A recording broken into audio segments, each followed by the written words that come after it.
If you're a developer on a Mac, you've probably heard of iTerm2.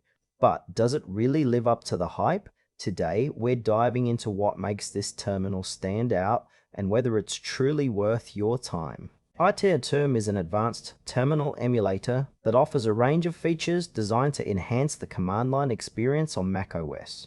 Right off the bat, the interface feels sleek and customizable, which is a huge plus for users who want to personalize their workflow. You can split panes, create tabs, and even use a search feature that lets you find text in your terminal output easily. The app also supports various profiles, so you can switch between different settings depending on the project you're working on.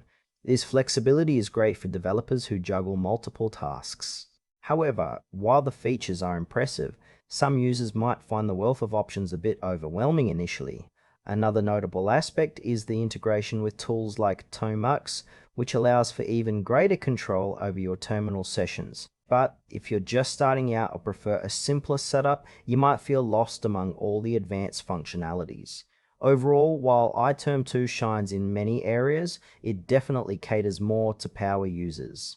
When it comes to pros, iTerm2 is packed with features that can significantly improve productivity. The split screen functionality and customizable shortcuts are standout features that many developers will appreciate. Plus, the ability to create profiles geared towards different tasks is a nice touch.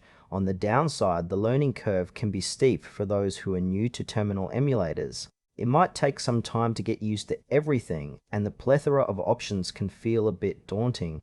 Additionally, while the app is free, some users may wonder how long it will remain supported, especially with so many other terminal options available.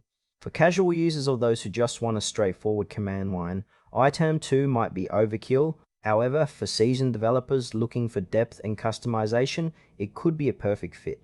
In conclusion, if you're a developer who craves customization and advanced features, iTerm2 is definitely worth checking out. However, if you're just looking for a simple terminal experience, you might want to explore other options. Overall, it feels like a solid choice for those ready to dive deep into their command line.